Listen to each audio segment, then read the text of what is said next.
Welcome to the Lifting Lounge podcast. Join your hosts, Josh Parkin and Jack Buffery, as they give you the knowledge and the tools to take your physical and mental performance to the next level.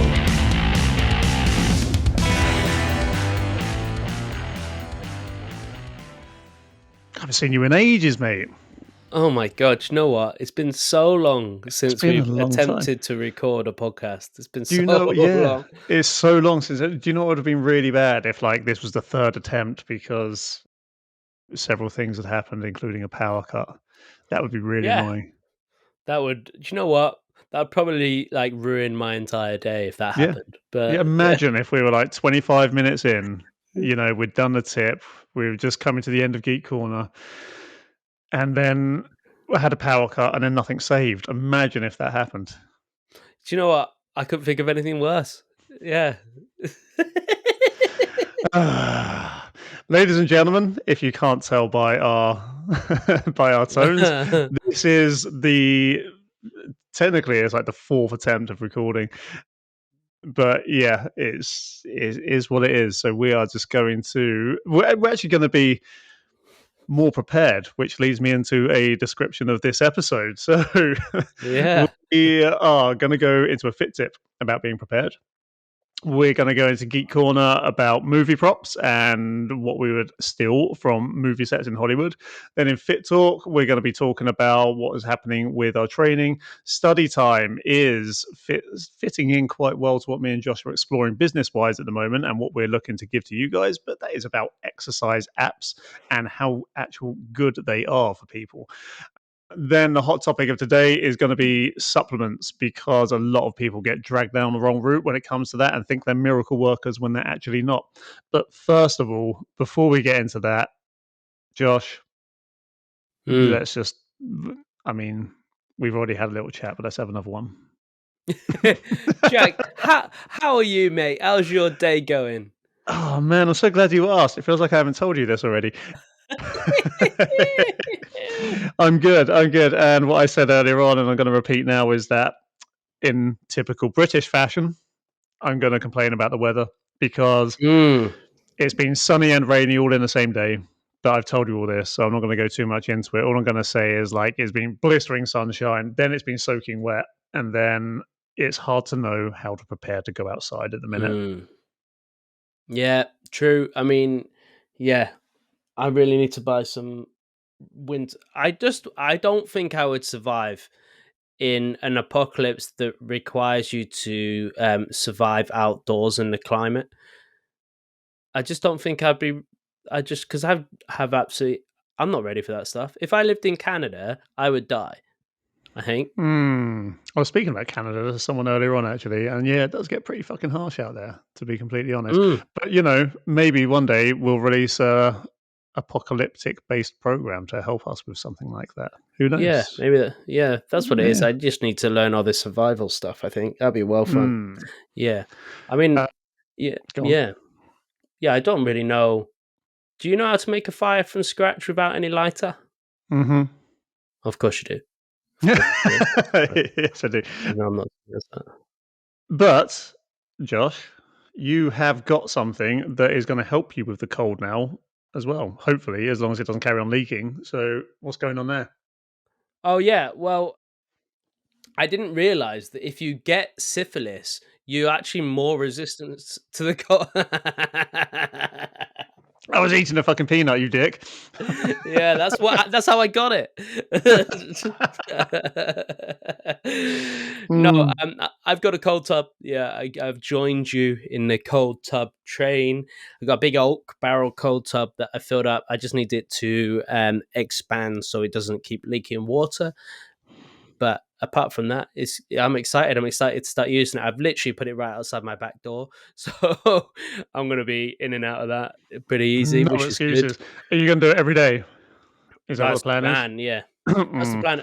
I've got into a really bad routine actually of not I've been waking up quite late because we've been working loads. Of my sleep's not been that great, so I need to get that routine back, and that'll be a good way of not relying on caffeine. Making sure I'm going to have to make sure I get up early to use it.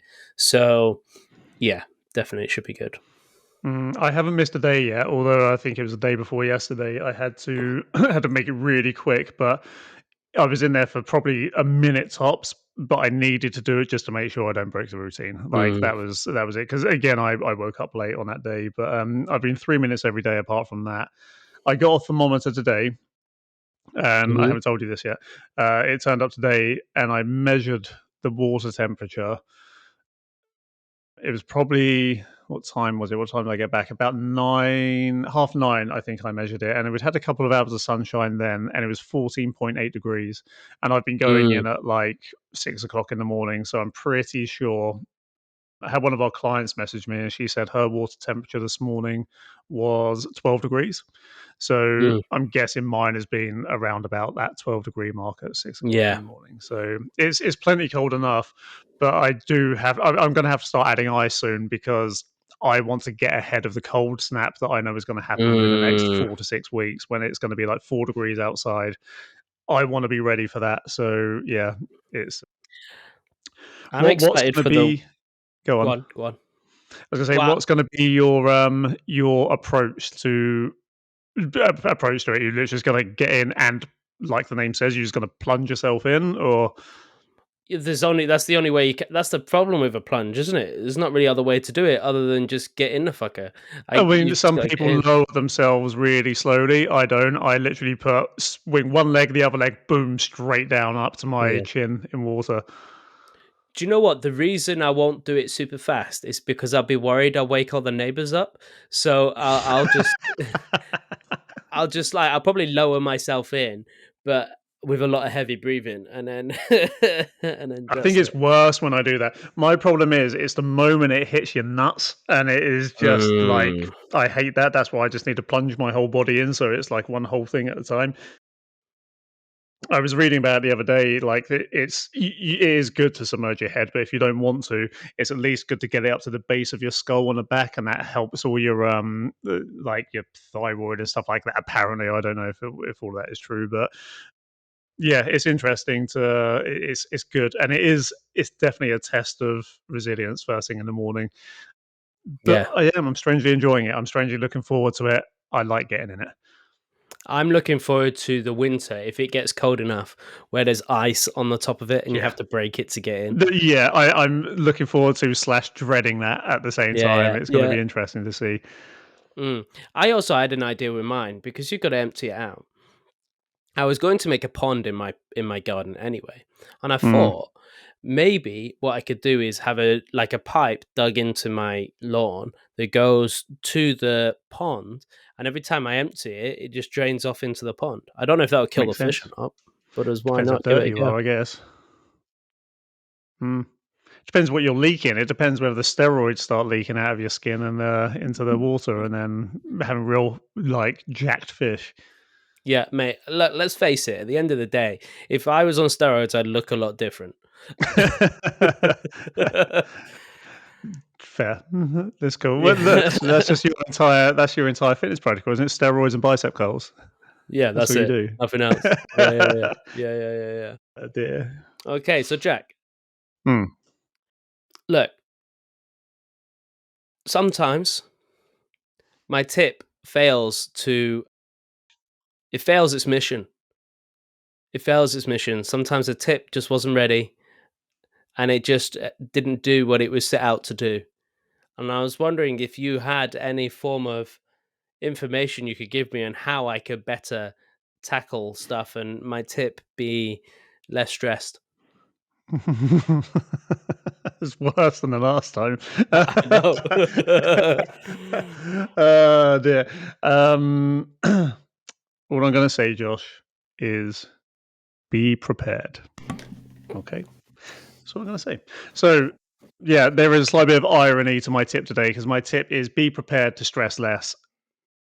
And the reason that is because literally a few minutes before we press record the first time, so like half an hour ago now, Josh said you realized you haven't got a tip ready, right? And I was like, oh, shit. So I thought, well, there you go. There's a tip right there.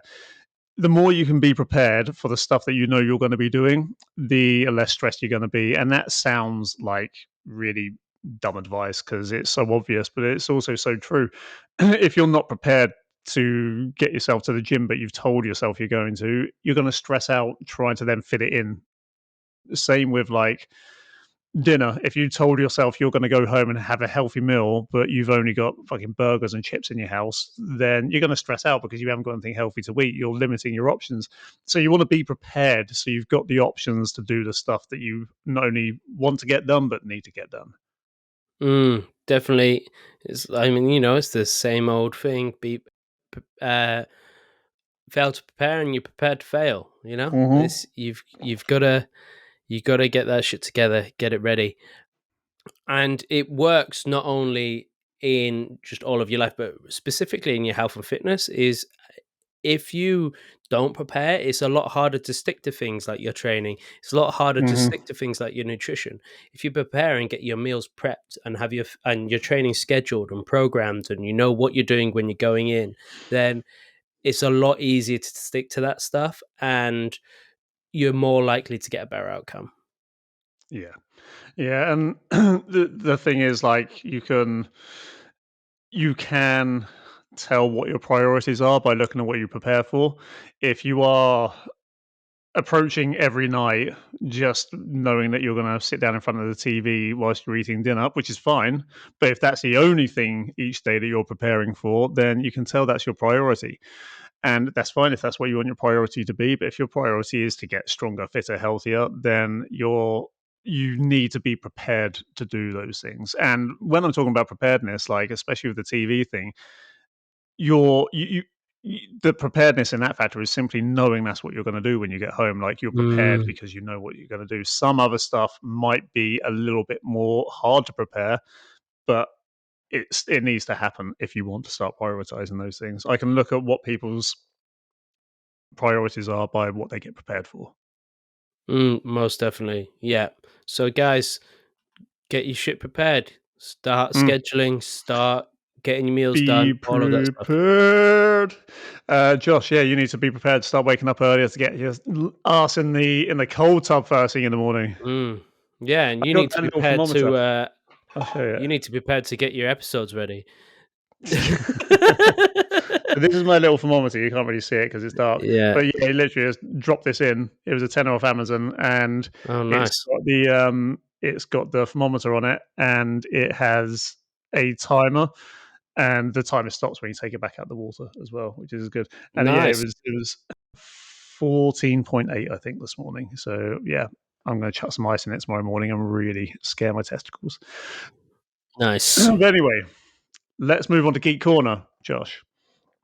Whoop, whoop. And today's Geek Corner is if you could pick any three props from any movie, what would they be? And interestingly, we got cut off just as we were kind of coming to the end of this last one, but then you said something about that we hadn't spoken about before. So you might Mm. have slightly different answers than the last time we spoke. So let's have a chat. What three movie props would you like to have? Well, I kind of initially thought I'd probably get a vehicle, a suit, and a weapon. But Hmm. then when it cut off, I was having a chat to myself about it, and then I realized, do houses count as props? It Because depends. do you know what I mean, though? Because if houses Mm. count as props, then there's some, or like places count as props, then there's some things I definitely potentially change. Like the Home Alone house Oh my god. is humongous. You Yeah. know what I mean? Would I want that? Because that's got to be a prop, or you could have the Shining house, but no thanks. I don't know because sometimes I don't think things like that count. It's the same as Privet Drive as well, like the Harry Potter house. The reason I don't think Mm, it counts as a prop is because people actually live there. not anymore. You know what I mean? It's mine now.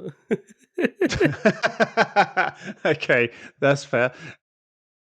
But I did like a prop would have to be something that is made specifically for the movie, I guess. Because Mm, a house like that's more like location. scouting because it already existed before the movie. It exists after as its own individual thing. Because if that's the case, I'd have something like Wayne Manor, Wayne Manor, even not Main Manor. Wanna. Main Wanna. I want Main Wanna. Why did my mind instantly think that sounded like a dick joke?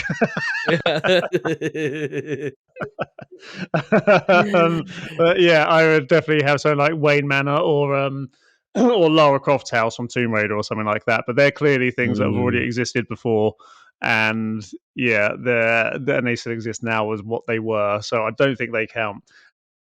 If you were going to say, however, something like Bilbo Baggins' house from Lord of the Rings, then yeah, I would probably say, yeah, that's probably a prop. So that's allowed. And because those things existed, although I think the interiors were made in the set. So essentially, you just have a hill with a door cut into it. Yeah, that's a tough one. And so then I might have to go back, and I'd probably So vehicle wise, I still sticking with my old thing. I'll either go for the bike from the Batman movies, or like John Wick's muscle car from the first one. Do animals count as props? No, unless they're fake. No. Shit. Okay, well that's rubbish. Then, then I would have as a suit. I think I did say Black Panther's one, unless I got culturally appropriated. I got told off for cultural appropriation. Because I don't want to. I just like it because it's cool. But I feel like people would kick off about me for it. So then it would have to be. Is there any suits that just like spring out wings, but actually fly? No, there isn't. Apart from in actually what you could use in real life. Then Yeah, no, obviously. but in Batman Returns, Michael Keaton's suit, it actually had like whether you'd actually be able to glide with it, I don't know, but it had those But so was Christian Bale suits did that. yeah, but his was different. His was like more of a parachute type one. Michael Keaton's one actually extended out and had like even further than his arms kind of thing. I think he was literally for the movie. I think he was holding a stick in each hand like that, and then made it come out. But yeah, it wouldn't work in real life. Yeah. So then, suit wise, I'm trying to think of other suits that I like. It'd probably be that, or maybe even Homelander suit. Homelander suit's cool.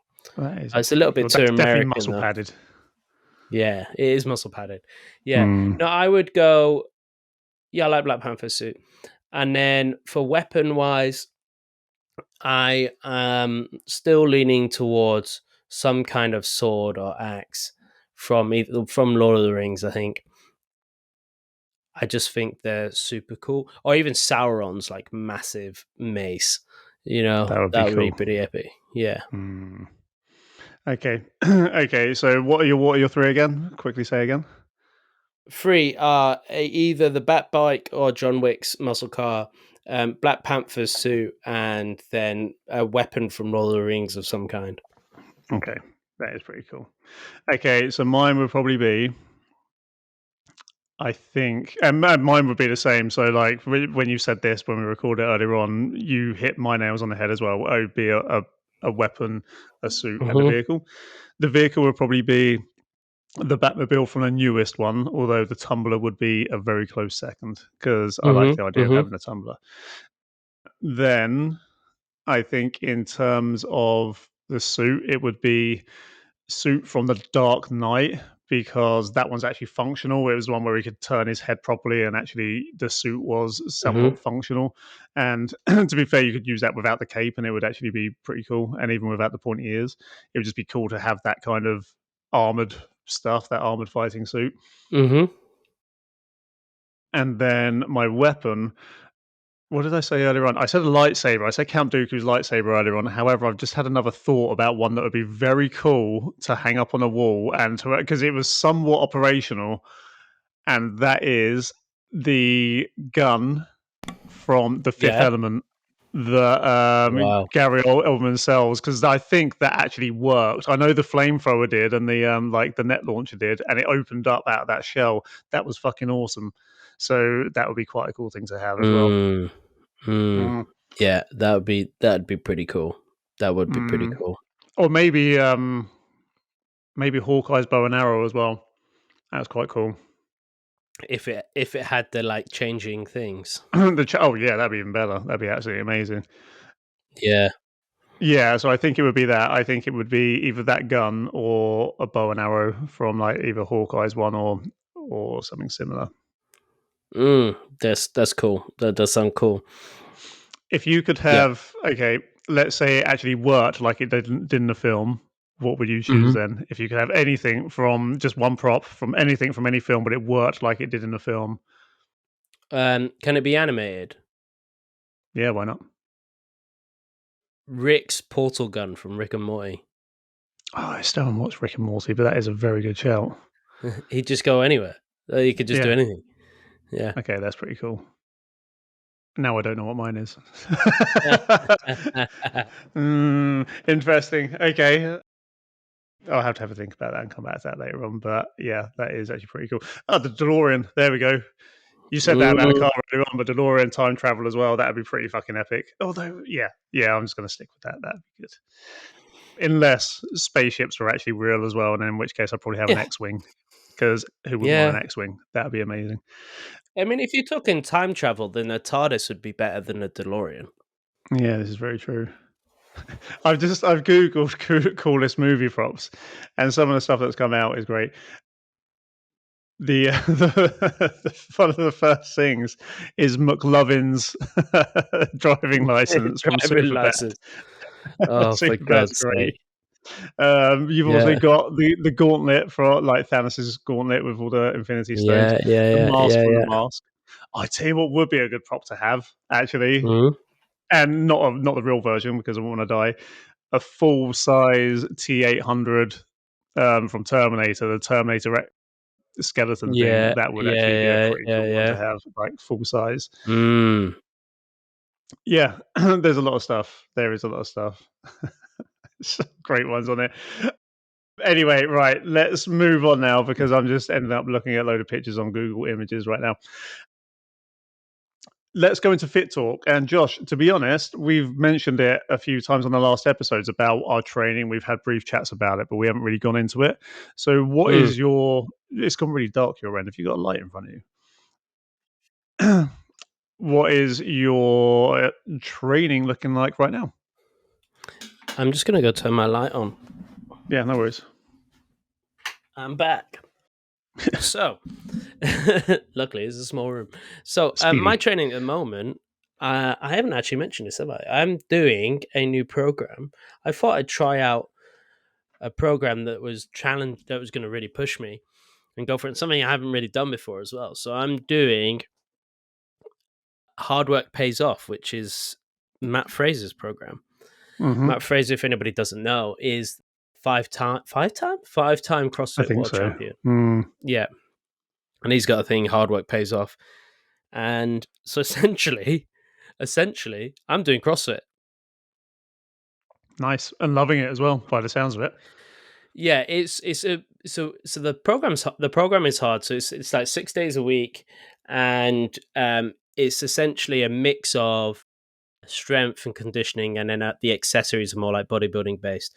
But I'm doing a lot of squats, a lot of overhead press, and then Olympic lifts, so not actually much deadlifting. There's a bit of deadlifting, but it's predominantly Olympic lifts, overhead press, squats, some bench in there, and then the conditioning is all rower, air bike, and watt bike. And I had to do a watt bike test, so a watt test they call it, which is I did a load of warming up, and then it was 20 minutes over 85 RPM and trying to keep your watts consistent over the whole time. And just essentially, I think it's looking at your power output over time.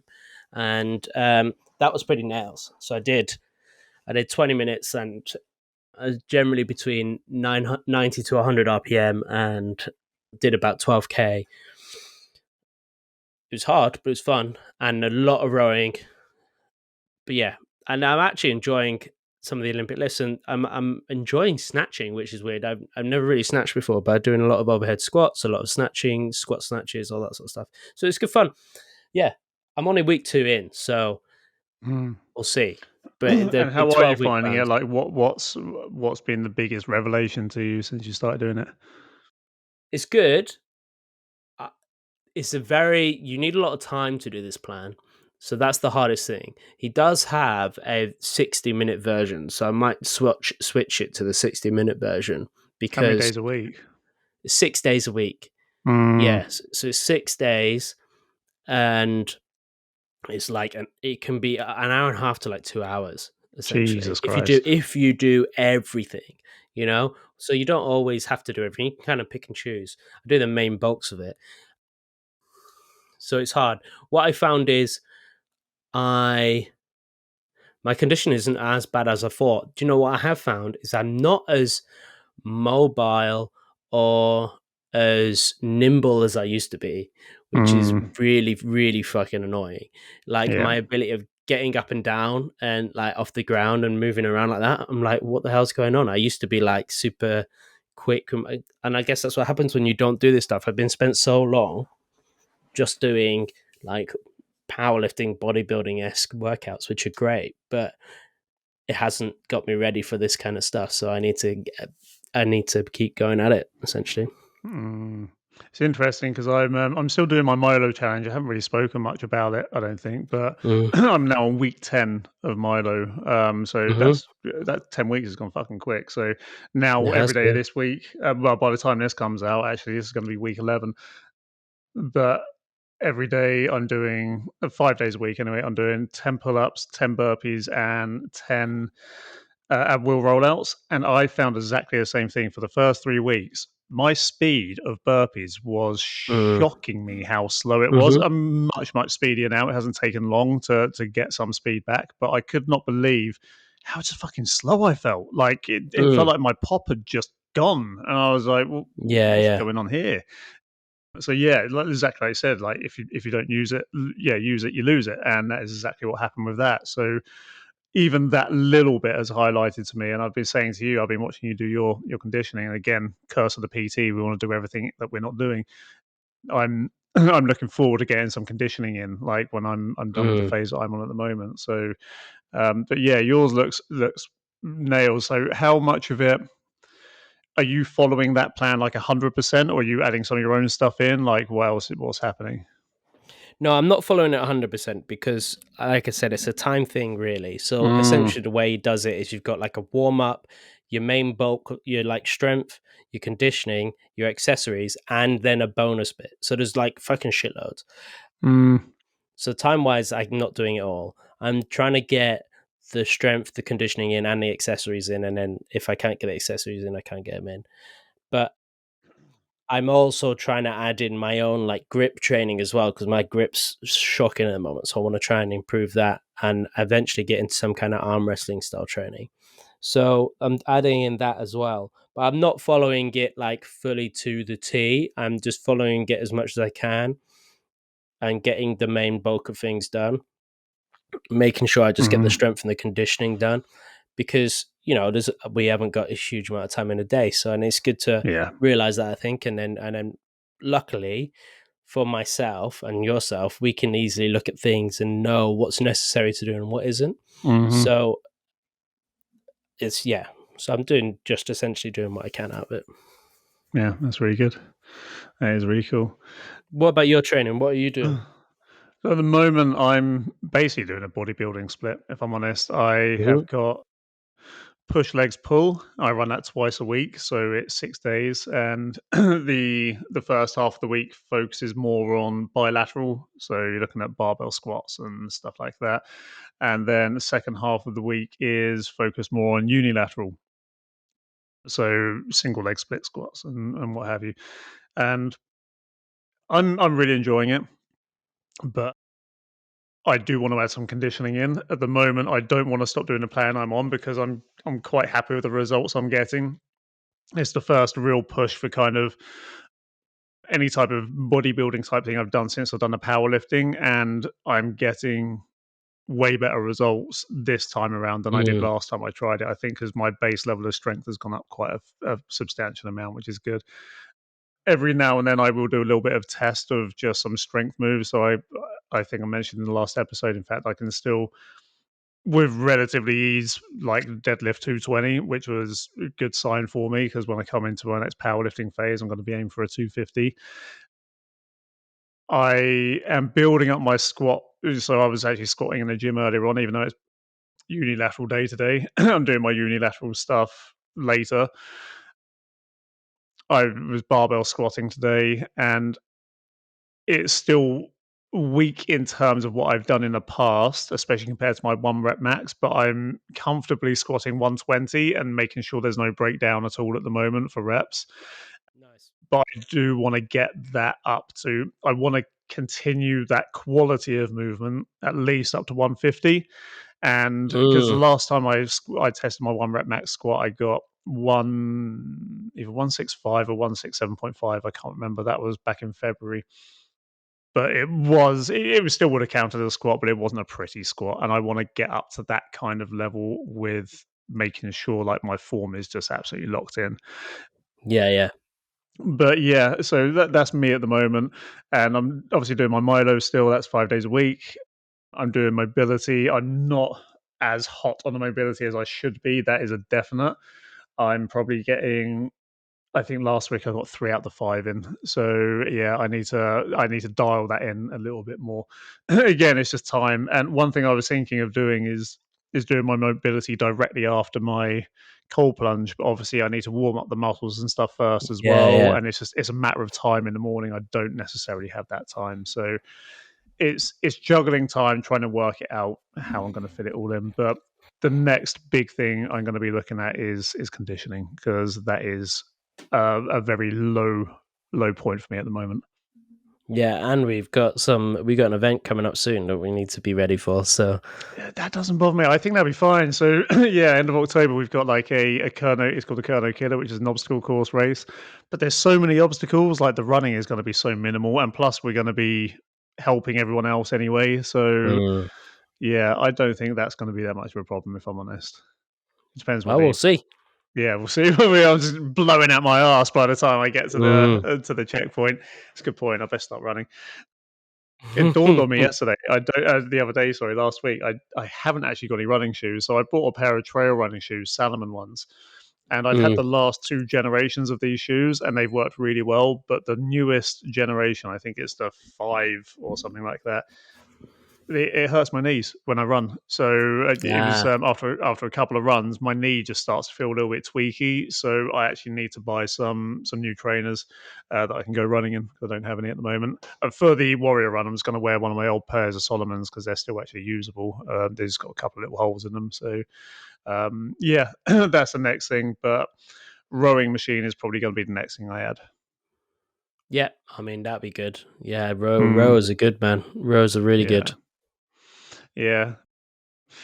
Anyway, let's move on to study time next. And this study, it actually came out at a very interesting time for myself and Josh because it's something we are looking at in quite a lot of depth at the moment. It's something we're looking at as expanding our business to at some point. But the title of this study time is Exercise Apps, a good prescription to boost healthcare workers' mental health. And I'm surprised this hasn't popped up my radar before this, actually, because this is from August the 9th, which is over a month ago. It's like a month and a half ago, and I can't believe I didn't spot this before. But the summary of this, this is from University of British Columbia. The summary is simple home workouts using exercise apps can effectively reduce depressive symptoms in healthcare workers and could be a major tool to combat the global mental health crisis in the sector, says new research. And this is so closely aligned to what me and Josh are working on at the moment. It's absolutely insane. So yeah, it's really handy this came out this time. So excuse me. Simple home workouts using exercise apps can effectively reduce depressive symptoms in healthcare workers and could be a major tool to combat the global mental health crisis in the sector, says University of British Columbia Research. The study, published today in JAMA Psychiatry, or JMAA, I'm not sure how they pronounce it, divided participants into either a waitlisted control group or an exercise group who were given free access to a suite of home exercise apps called something else because it's a competitor that included yoga, cardio, and strength training. They were asked to aim for at least 80 minutes of moderate intensity exercise per week over 12 weeks. The exercise group reported significantly lower levels of depressive symptoms compared to the control group as the study progressed, said the first author.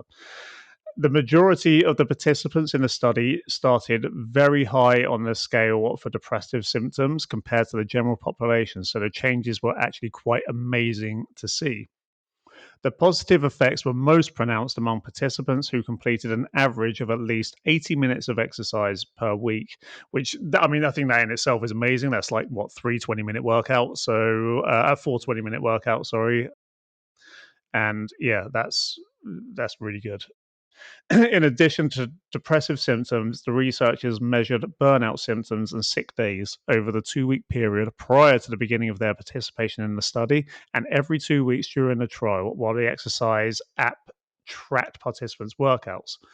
Exercise improved two measured facets of burnout, namely cynicism and emotional exhaustion.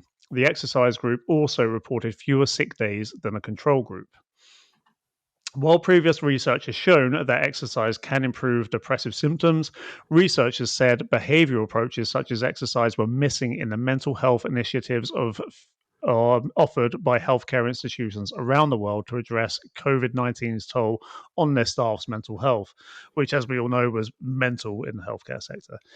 Our study provides the first evidence that working out at home using exercise apps, even with limited equipment, can significantly enhance the mental health of healthcare workers. The past 3 years has been incredibly difficult for healthcare workers. Offering accessible, easy ways to exercise could be a great tool for employers to support their staff's mental well-being, in addition to the institutional, provincial, and federal measures currently being undertaken to reduce healthcare workers' burnout, sick leave, and resignation. Yeah. I mean, I think that is the main thing, and there's plenty more to this, but down the bottom it says making workout a habit. The study found that a major challenge was getting participants to stick to the program between week 2 and week 12. Adherence to the recommended 80 minutes of exercise per week dropped to 23% of participants from 54%. So that's something that needs to be addressed as well, is just the adherence, and there are ways to do that, like gamification, creating a community around it, and so on. So this, I think, is so freaking important, as we've talked about in so many of the other study times, fit talks, and hot topics. There is very few things that have the overall positive effects to people's physical and mental well-being as exercise. If you could put it in a pill, it would be the best-selling drug on the face of the planet, bar none. Yep. I mean, that's exactly it, isn't it? It's something that companies need to start implementing more. You know, they need to start implementing these things. And what's good about a fitness app is that it can be tailored to people who don't have the kit, don't have the access to here, there, and everywhere. We're not going to go into detail about what it is we're doing right yet, but we'll go into that in a future date. But definitely giving your employees something in which is going to allow them to exercise and improve their lifestyle is such a useful tool for companies to do. And I know a lot of companies are going, well, people should just be looking after their own health. But if you're helping promote that, it's not just about, it's not only, yes, it's a good thing that your staff then are becoming healthier mentally and physically, but also it's going to improve the productivity of your workforce massively. And there's many studies that we've looked at that show that, you know, people that are more active are more productive. Yeah, So and look, if you are, it should sorry, be a go on. thing. No, Yeah, Karen, sorry. yeah. If you are an employee, an employer listening to this as well, like, just, Mm, I mean, you want your staff to be happy and healthy, but also it's just going to raise your profile as well. People are actually going to want to work for you because you're offering you're offering people that boost in confidence of mental health and mm, physical health. Like, it makes you more attractive as well. But yeah, the bottom line is, if you're not getting this sort of thing provided through your workplace, then yeah, let's hold yourself accountable. Like, see if you can start doing it for yourself, just so you can measure the difference. And I get it, like, especially with mental health issues, sometimes the last thing you want to do is take that step to actually working out, because it's more physical draining. You already feel fucking knackered. But mm. the acute effects after not even 12 weeks, just after a few weeks of moving, of getting your body feeling and moving better, is just going to have such a profound thing. It feels like it's nigh on impossible sometimes when you start, but just within a few weeks, your body is going to feel like it's a different thing, it's a different machine. Yeah, definitely. So, guys, if you are an employee for a company, push them for something like this. This should be something that everybody should be offering. If you are an employer, get involved. Start doing it. Hmm. Start offering your staff this ability to exercise. Yeah. I saw a great article, and I think I saved it, but I can't remember if I did or not. But there was this, I might have sent it to you, Josh, I'm not sure. But there's a guy who owns a company. I can't remember what the company is, but basically he includes an hour of exercise within their workday and they get paid for it. And he said the Mm, return he's seen on it is phenomenal. Like, yeah, it's well worth paying all of his employees for that hour for them to work out, because the productivity that comes back as a return is, yeah, way more than what he invests in that. yeah, definitely. I mean, Mm. that's it, isn't it? So, I mean, we're going to be saying this shit forever. I mean, yes, we're a bit biased, but get some exercise in, and that's going to make you feel better. It's as simple as that. In fact, what I'm going to say is, listen to the next episode. The next episode, Josh, is actually going to be your episode, but I think there's going to be a relatively massive announcement on that episode. Oh, okay. Yeah. All right. Timing Fine. wise, yeah. Yeah. Yeah. Fair enough. Okay, yeah, Yeah. yeah. We're in. Let's Fuck say it. it. Why not? I just realized when this episode comes out, in terms of our in terms of what we're planning over the next few weeks. So yeah, you just heard us work that out on the podcast in real time, guys. Listen to the next episode, and you will have a great idea of what me and Josh have been up to for the last few months. For fuck's sake. Amazing. We're all see. Be prepared, guys. Be prepared. Be prepared. Be prepared. So yeah, just for the listener, like, we actually, what this podcast is actually very kind of separate from what we do at the other side of the business. This is for our own entertainment. Hence the reason we just chat shit most of the Mm. time. But yeah, Yeah. there's you know, we got to prove ourselves on our worth and what we actually do somewhere. So you've seen the Mm. RDA name pop up every now and then. Listen to the next episode and you'll have an idea about what we're doing. Yeah, buddy. Okay. So let's move on to the hot topic now, and I'll try and blitz through this. There's a lot written down here, but I'll try not to make it last too long. But this is about supplements, okay? And the results that I have from this hot topic is how to get the most from your workouts and your life without wasting money. And my drivers are, people see supplements sometimes as miracle drugs. It's like, oh my god, what are you taking to get those results? And then they look at, like, people like bodybuilders selling their supplements and thinking, I need that to get the results. And usually they're Mm. so far down the list of what you actually need, it's insane. So the actions that I'm going to give is listing some of the top most popular supplements that are actually worthwhile, and I'm going to tell you what they actually do, who it's for, and when needs to be when to take them. And then that's just going to arm you with the knowledge of, okay, should I actually be focusing on here? But the first thing that I really want to cover is, what does the word supplement mean? and it means supplement. Okay, it doesn't mean have this by itself all the time. A supplement is to supplement what else you're doing in your life. Okay, what you've got to work out is where do they fit into the bigger picture. They shouldn't be the be all and end all. They should be to supplement the other things you're doing in your life. So make sure you have got the big rocks covered, and don't think that the supplements will make up for it. They might be able to pick up a little bit of the slack in some cases if you're really struggling in some of the areas. But first thing to make sure your workouts are locked in, make sure your sleep's locked in, make sure your diet's locked in before you think that supplements are going to change your life. Basically, make sure you've got all of those things nailed in. Yeah, I mean, definitely. That's it, isn't it? It's so many people are looking for that golden egg or whatever it is that's going to get them to a certain. I mean, when I first ever started getting into fitness as a teenager, I was falling into that whole, I need to take this, this, and this, buying all the proteins that have all these different other supplements in it. Cyclone. Do you remember Maximuscle Cyclone? That was I the big one. never, yeah. So I used to be anti-supplement when I first Yeah, started working out. So I remember it all, but I never took any of it. that's so funny considering that you started off on Herbalife. And then Yeah, I know, and I think that's what made so me mental. anti-supplement. Yeah. Yeah, makes sense. But yeah, Mm. no, yeah, the it's like everything in it. There's always like people say there's this one specific exercise that's the best, or there's this one specific thing. There is no specific thing that's the best other than exercising regularly and eating well. So hmm unfortunately, it's just boring, So it's yeah, yeah. It is what it is. It is. It is what it is. So, okay, first supplement we're going to talk about is the obvious one, and that is creatine. Creatine is the most studied supplement in the whole of history, and there is a reason for that as well. So, first of all, what does creatine do? Now, creatine is an amino acid.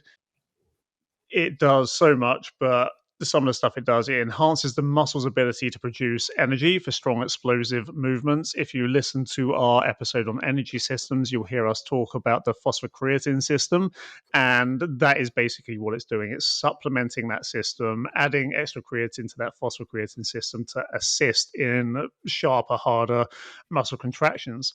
It also improves the recovery. It allows people to train harder and longer, which in turn will have the byproduct of helping build more muscle because you can do more stuff. We do produce it naturally, but it is also advantageous to supplement with it.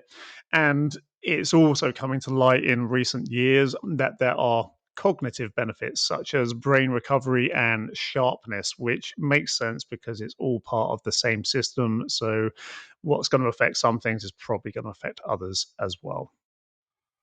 Yeah, You I got anything mean, to add to that? Yeah. yeah, it's essentially it, and that's the one thing.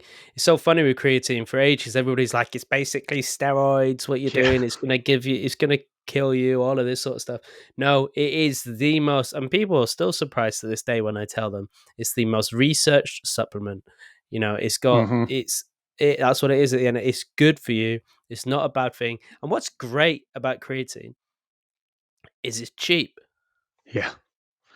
It's I wonder if cheap. it will stay cheap when people realize the benefits of it. I've said this. I've said this to you before, and I genuinely think it's going to be the next thing we see on labels. It's going to be you're going to buy a steak, and it's going to Mm. say natural source of creatine because so steak like meats and stuff like that they have creatine in it. And what the hell? Sorry, my watch has updated itself, and I've never seen the thing that it's doing right now. Stop it. So yeah, you'll at the moment, like in, for example, these nuts. Bad example. It doesn't say it on those ones. Oh, here we go. High in fiber, source of protein. It says on these nuts. Okay. Now, 10 years ago, I doubt it would have mentioned protein on there at all. Probably not fiber either. To be fair, I think within the next 10 years, you're probably going to see things like steak and fish say natural source of creatine on it because I think that's Hmm. going to be. I think it's going to be the next big thing in wellness. It really wouldn't surprise me if we start seeing that, and it'll probably get Yeah. jacked up in price like straight after. So It is really good, and I used to be one of those in the camp that's like creatine's cheating, and I was just ridiculous. Like it's just not. Like creatine is so good; it has so many benefits. If you're not already doing it, then you probably should. So, who is it for? Let's move on to that. And I'm going to say it is pretty much for everybody. I remember when I first started taking it, I started taking it accidentally because it was in an all in one shake that I used to get from Muscle Food. And I didn't realize it had creatine in it. I thought it was just protein powder. And I started taking it. And I noticed over the next like couple of weeks, I was like, fuck, this I'm getting really good results here. What the fuck is it? This new shake that I'm on, and then I realized it had creatine in it. I was like, okay, so that's what's happening. And I got a little bit panicked. I was like, shit, have I been cheating? And I just started look. That's when I first ever looked into creatine, and it really is. It's just a nonsensical thing to go and do. Just get it. Very, very few people have adverse effects to it. And usually, if you have adverse effects to it, it's going to represent itself through digestive issues, first of all. So, if you have any digestive issues through taking creatine, then just don't take it, okay? Because although it is very good, it's not a miracle drug that is going to absolutely revolutionize everything. If you're still covering the bases, you're still going to get shit done. But yeah, if you're not going to have problems, get it done. One thing I am going to say, it's very advantageous for vegans and for the elderly vegans because they don't get enough protein in, okay? And this is a very important amino acid. It's going to really, really help with maintaining and gaining muscle. And the elderly, A, for the cognitive benefits, and B, for muscle retention, which is one of the most important things as you get older. Yeah, definitely. Yeah, get it in, people. It's super easy to get, super easy to take. Mm-hmm. So, as for when to take it, now studies, some of the most recent studies are saying post workout, literally like 5 minutes after your workout. Other studies you can find are going to say pre workout. I'm going to say it's not unless you're at a fucking such an elite level that you are looking to get 3% body fat and stand on stage. It really doesn't matter. Just take it whenever you can take it consistently. So I take mine every morning. My first 750 ml of water I have just has 5 grams of creatine in it.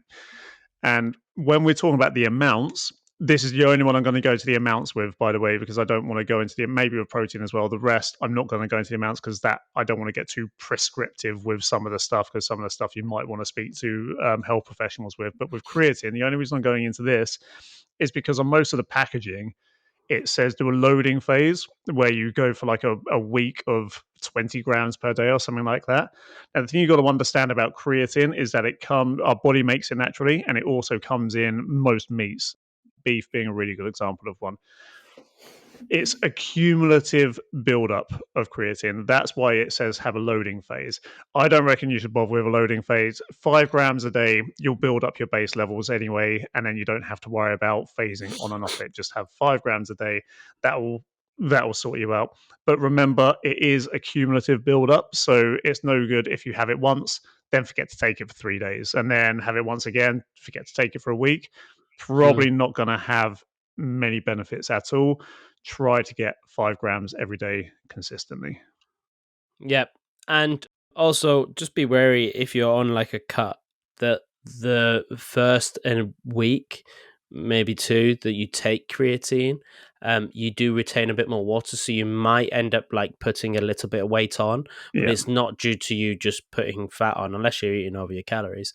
If you're doing everything right and you just started taking creatine and you put a bit of weight on, that's fine. It's just that's what creatine does. It doesn't mean that you're going to keep putting weight on. It's just initially. Yeah. In terms of what creatine to go for, creatine monohydrate is all you need. Don't worry about any of the other faff ones. You might see some of them say micronized creatine monohydrate. That's great if you can get that. That just means it mixes a bit easier. But creatine monohydrate, don't worry about any of the other ones. Anything that says there's something special with a new blend, you don't want it. You want 100% creatine monohydrate, and then you're set to go. Yep. Simple as that. Okay, next we're going to go on to protein. So this is the big one, okay? Protein. What does protein do? Protein does pretty much fucking everything in your body. Okay, everything you're doing, from even if you're fidgeting with something like I am right now, it's actually doing this, actually using protein. Like I'm twiddling a pin in my hands. So protein is made up of amino acids, of which creatine is one. They are the building blocks of the body. They repair and build muscle. It also builds all the other tissues and the bones. They play a part in the creation of hormones that regulate most of the things that happen in your body. They are an amino acid is so enzymes are a protein that acts as a catalyst for biochemical reactions that controls everything that is happening in your body, from energy production to everything else. Basically, there's not very much that happens in your body that aren't in some way associated with proteins. So, yeah, it is incredibly important, but we're talking about supplements. So, do you need to supplement with it? So, I'm going to quickly go into who is this for, and I'm going to say protein is for everybody, but protein supplements are for those who struggle to hit their RDA, basically, which is their recommended daily allowance of protein. And when I say RDA, I don't mean go by government guidelines. I mean go for a little bit of I mean, you go for the guidelines, that the kind of ones we talk about, Josh. Yeah, yeah, definitely. It's if you're eating enough protein daily and you eat plenty of meat and you're getting it all in, then there's not really much of a reason to take it if you're hitting your recommended daily amounts. But if you struggle to get that in because you're veggie, vegan, or you're just not a big fan of eating too much meat, then yeah, take some protein. Or if you just are low on time and you want to make your diet a bit easier, then buying a protein shake might be a good idea. Yeah, yeah, and look, we're both big advocates of whole foods, getting your protein through whole foods, and Mm. yeah, that's great. Do it, but sometimes you can't. So I've been drinking these. I'm actually borderline addicted to them. They got Yeah. 20 grams of protein, and they're cafe latte flavored. I love anything caffeine, coffee flavored. So that's my weakness at the moment. But they're fucking so delicious. So yeah, when do you take them? And basically, the thing to realize about this is anytime. So we are generally recommended 1 gram per pound of body weight is a good goal for pretty much everybody. We could go into so many nuances with this. We have talked about this on the podcast before, so go back to our nutrition episodes. It doesn't have to be a gram per pound for everybody. For instance, I am currently weighing about 97 kilos, so that would be what, 184, is that right? 194? 194 grams I would be after a day, which is 200 grams. I don't eat breakfast, so for me, having one of those shakes a day is perfect because that just helps me at the moment. Mm. Believe it or not, most of the time, even through 2 meals and a few snacks, I can hit my 200 grams without actually having to have a shake as well. So it is perfectly doable. But if you are, like you said, Josh, vegetarian or vegan or anything like that, then you might need to find ways to supplement it just to make sure you get it, especially if you're aiming for that 1 gram per pound. And it is still possible to do that through whole food, but sometimes the volume of food that you'd have to eat in a vegetarian or vegan diet would be insane. So it might just be a bit easier to get it through some liquid calories. Yeah, yeah, definitely. So, yeah, I mean, and protein's easy as well. Protein's another one where you just buy some. If you're not adverse to lactose, then just get some whey protein. It's fine. Mm-hmm.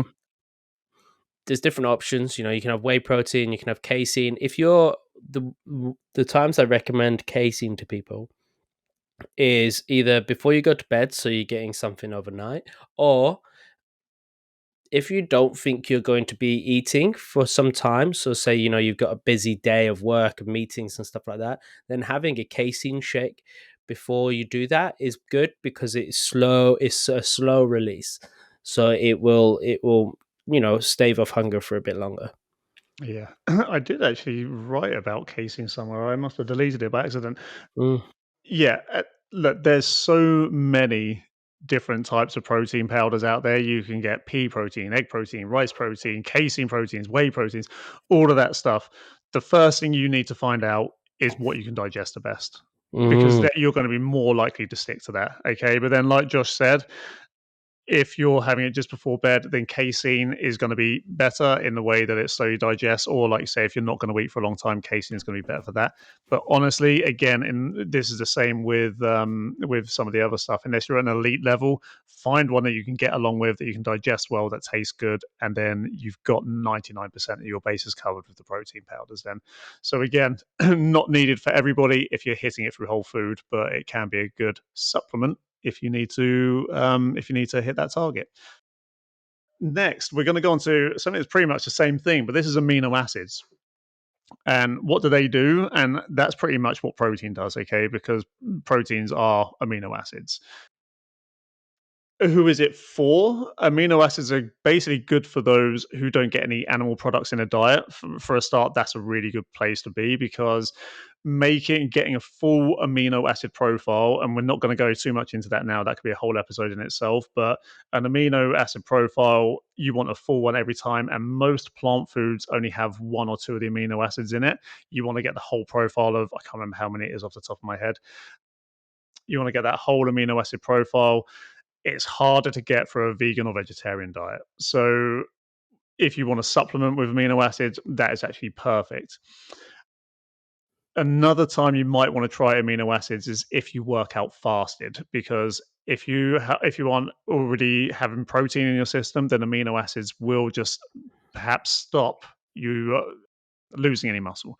So they'll just help keep the muscle. They'll help retain muscle as you're working out to stop you burning through protein, because that's what the body will do. If it's not burning anything else, it will resort to protein as a last resort. So they are two good times to have amino acids.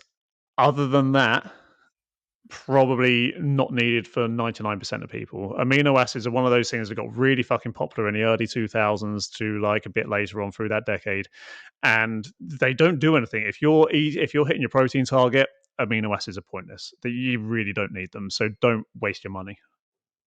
Yeah, it's one of those things. I mean, I got caught by that.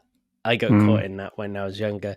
But BCAAs or so branch chain amino acids or essential amino acids, you can get lots of them, and people were massive on them for a while, like during workout. Yeah, you don't really need to worry about them. But as you said, if you are vegan, vegetarian, you're not really getting any animal products in, then it's a good idea to take for sure. Yeah, and you can. I meant to say actually, with creatine and with BCAAs, branch chain amino acids, you can get vegan versions of them. So absolutely safe to take. Just make sure they say vegan on them. Okay, fish oil next. So what does fish oil do? The omega-3 fatty acids in fish oil, they may help reduce the risk. So this is all maize, because it's hard to make complete medical statements. So all of this is going to be maize. Omega-3 fatty acids in fish oil may help reduce the risk of heart disease by lowering triglyceride levels. It can reduce blood pressure and improve cholesterol profiles. DHA in particular is a major component of brain tissue and may support cognitive function. Some studies suggest that omega-3s may reduce the risk of age-related cognitive decline and support overall brain health. Omega-3 fatty acids have anti-inflammatory properties. They may also help reduce joint pain and stiffness, and there is also research showing benefits for eye health, mental health, skin health, and more with that. And Josh, I know that you don't eat fish, and I am going to ask you, have you got your fish oil supplements yet? No, I haven't. No, I haven't. I haven't got any fish oil supplements yet. I do eat a lot of nuts.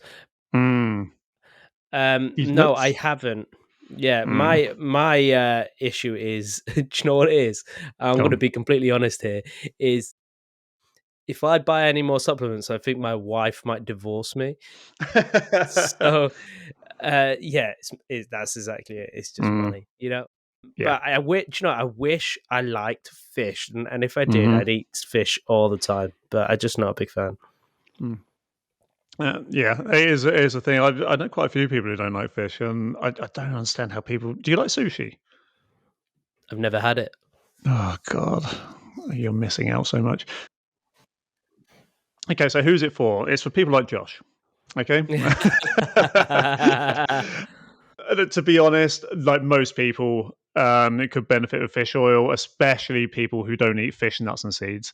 And even if you are eating those things, a lot of people don't have the balance right. And again, that is going to be an episode all in itself at some point, I expect. But it's just a case of how do we make that episode interesting. But yeah, most people could probably benefit from a fish oil. Now, and Josh, this goes to your point actually of cost, because unfortunately, and this is very much with the next supplement as well we're going to talk about, is multivitamins. Fish oil is unfortunately usually better the more expensive you pay. For instance, if you just get a generic one off the shelf, if you've ever done that, and then you have it, and then a couple of hours later you burp and you get a fishy taste in your mouth, that actually shouldn't help. That shouldn't happen. That means that the oil in it is turning slightly bad.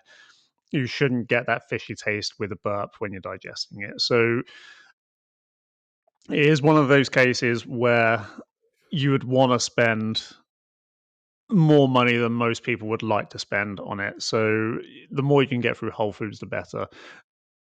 And then you're probably looking at like 40 quid, or whatever the similar dollar is, for like 90 capsules of one a day. So I mean, to be fair, it works out at pennies per day, but it's still, 40 quid for a tub of pills is a lot of money. I'm not being funny.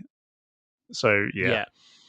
And you want to. The problem with fish oil as well is it's probably one of the only ones out of all of this that you really want to get it ethically sourced.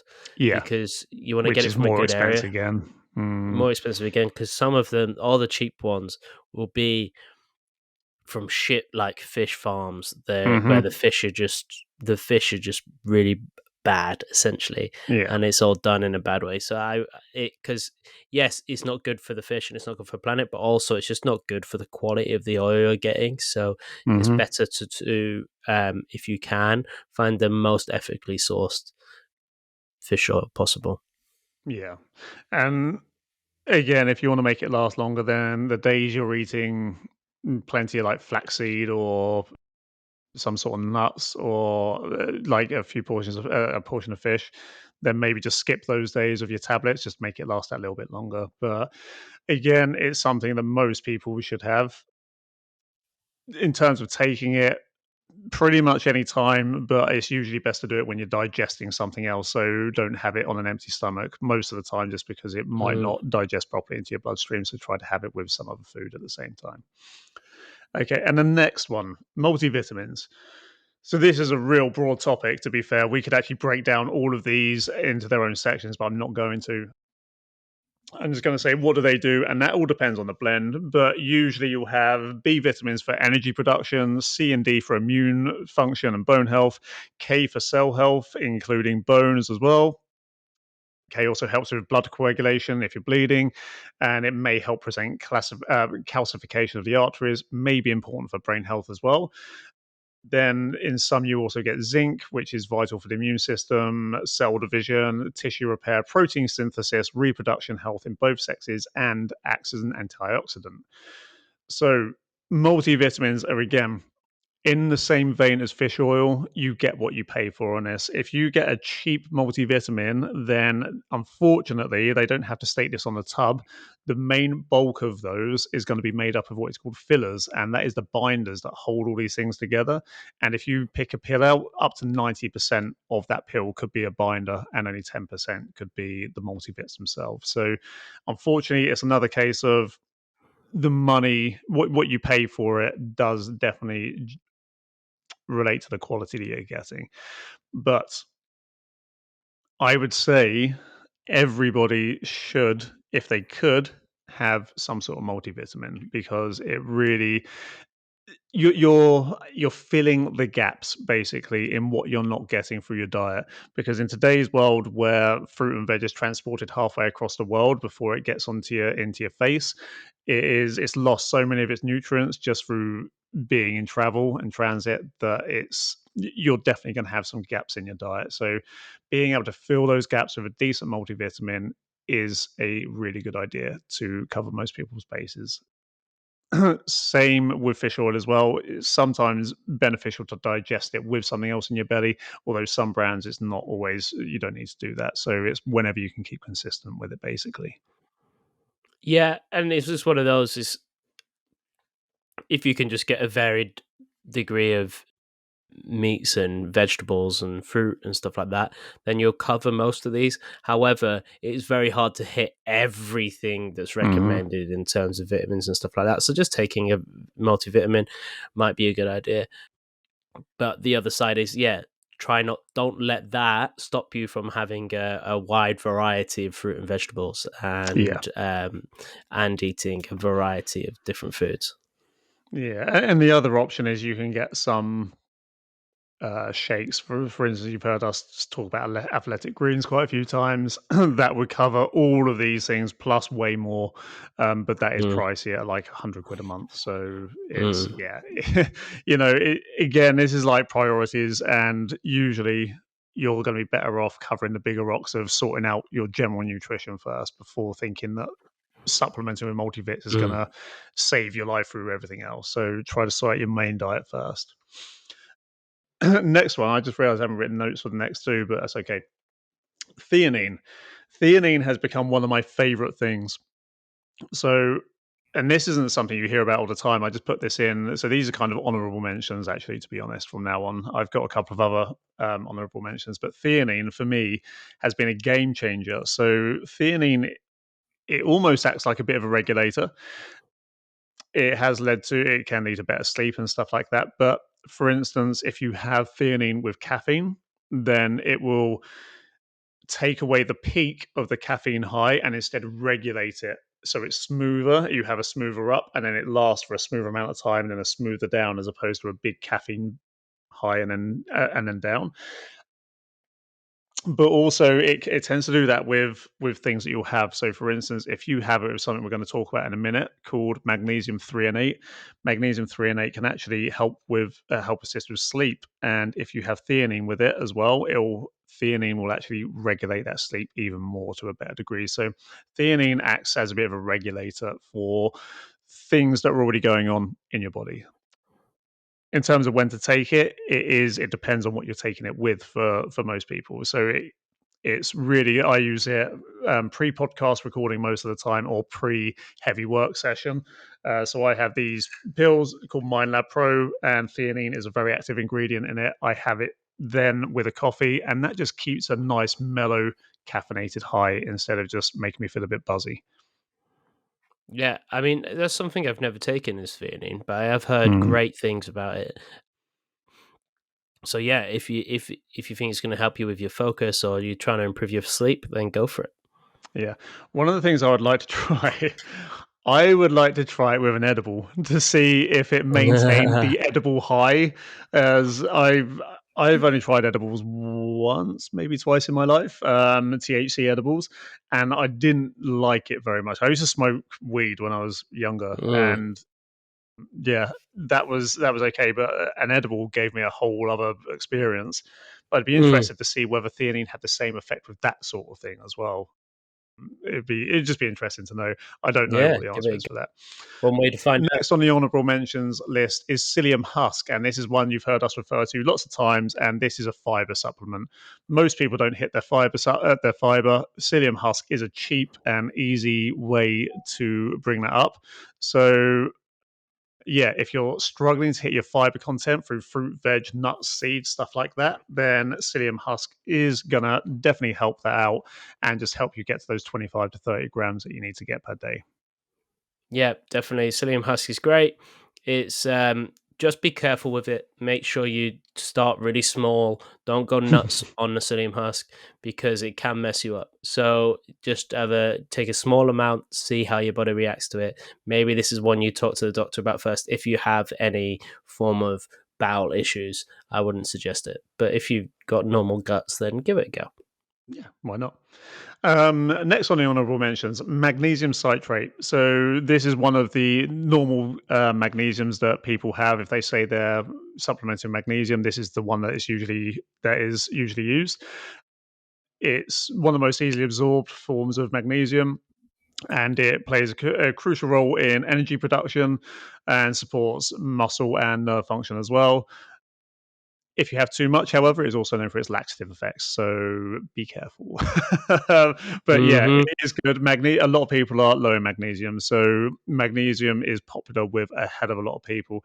And the other one I've mentioned earlier on, magnesium L-threonate, it is supposed to have a better penetration into the brain, and it's potentially supporting cognitive function and brain health. However, some people do use it as a bit of a sleep aid as well. And as I said, when mixed with theanine, it just helps for a nice bit of mellow sleep, which is good. There is a load of other forms of magnesium. So you've got magnesium oxide, glycinate, malate, taurate, sulfate and chloride. Not all of those are supplemental. So, for instance, which is the one that is one of those is like, oh, magnesium sulfate is Epsom salt, so that's the one that people put in their bath, and Mm. it's absorbed through the skin and can help muscles relax, etc. So Mm. there's different forms of magnesium for different things, but citrate and threonate are probably the most common ones that I see used.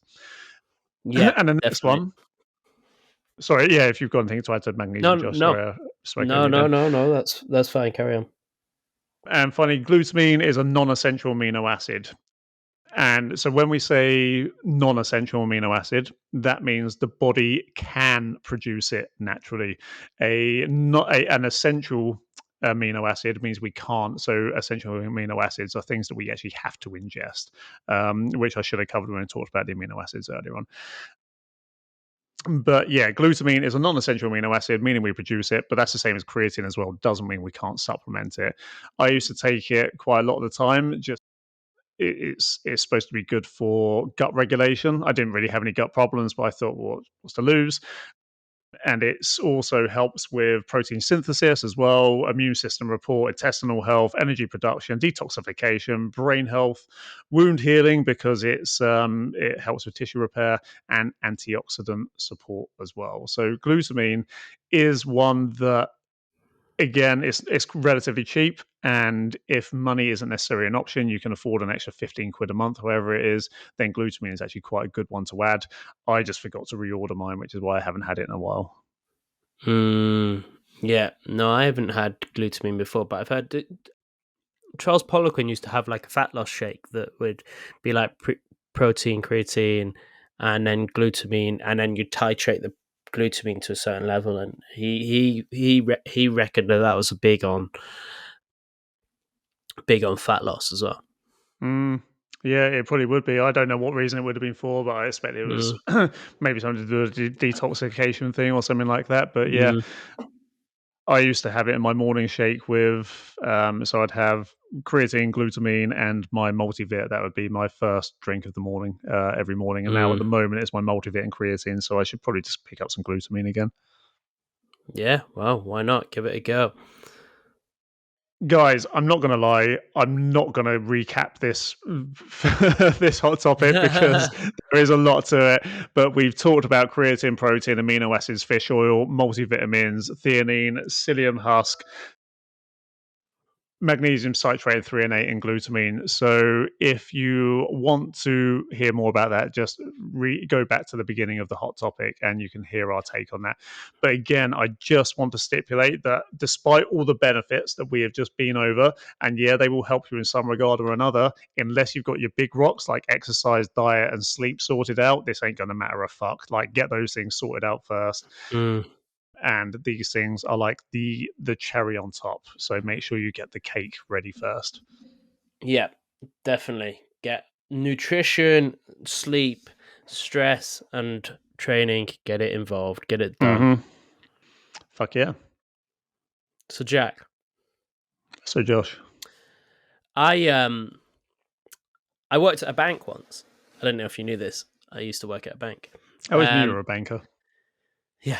I worked at a bank. I worked at Halifax, and I got fired from the job at a bank. I got fired. But as I walked out, an old lady came up to me and she asked me to check her balance. Cheeky bitch. So I pushed her over. Fucking rude. So rude. I mean, Josh, I'm not gonna lie, I don't know if that's a joke or a true story knowing you. Like, it's hard. No one will know.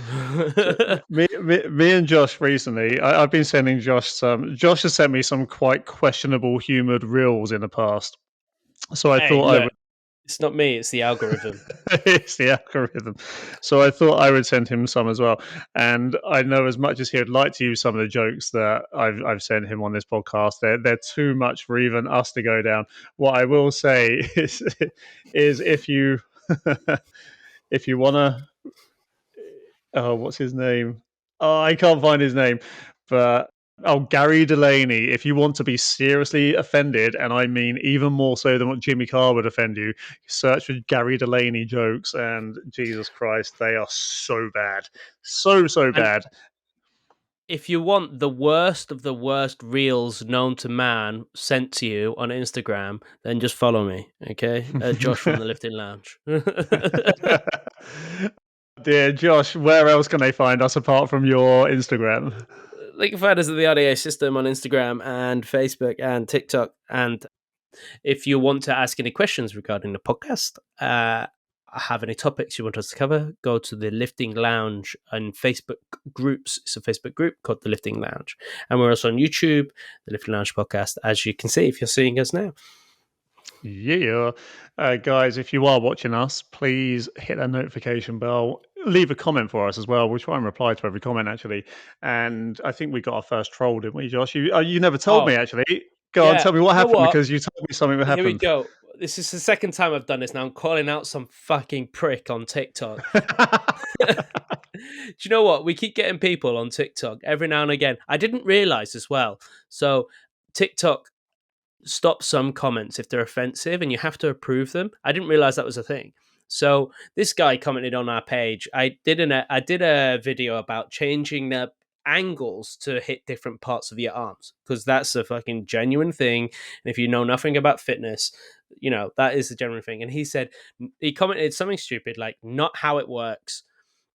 They don't grow like that no matter what stupid exercises you pick. Like, Oh my okay, God. fine. And as you imagine, as always, it's a faceless profile. They've not posted any videos, and they're private. You know, so it's called like at your dumb or something. Like you are dumb is his name. A proper And troll account, then, basically. yeah, it's a troll account. Yeah.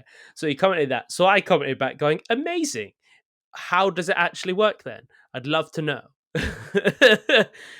And then he commented saying,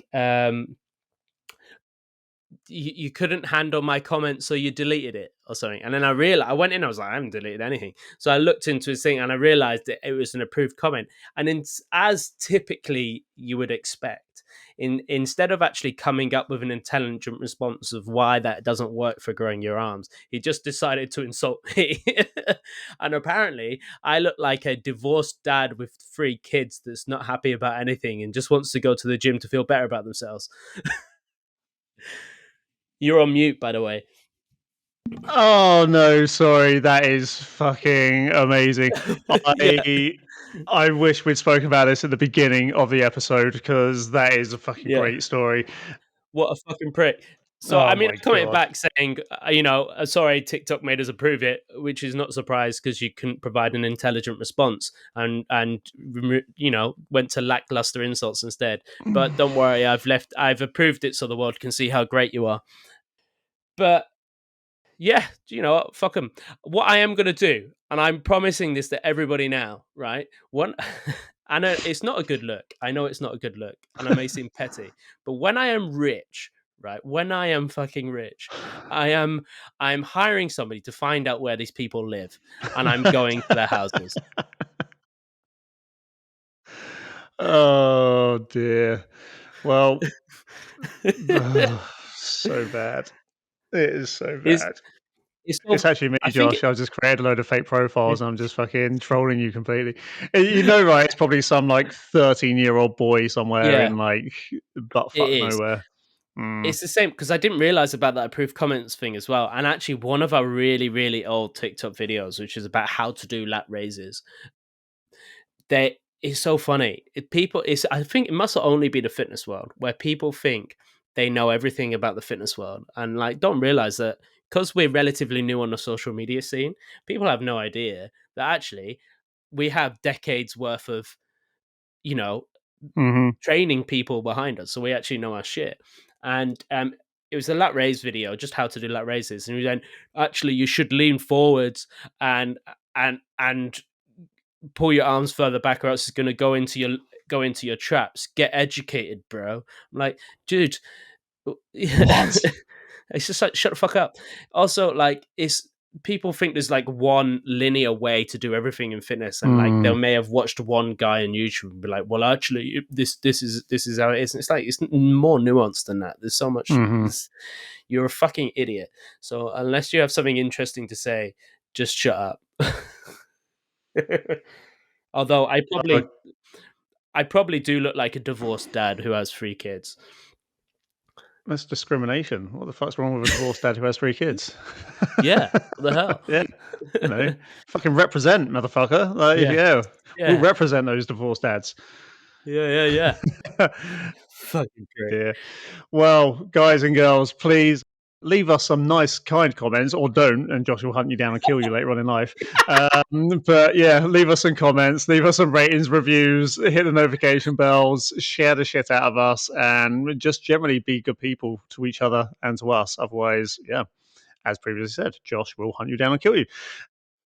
Until next time, that has been episode 70, goddamn 7. Whoop. Wow. Whoop. Wow. Guys, have a great day. And make sure you tune in for the next episode if you are still listening at this point. Make sure you tune in for the next one. Massive announcement. See you then. Bye. Bye.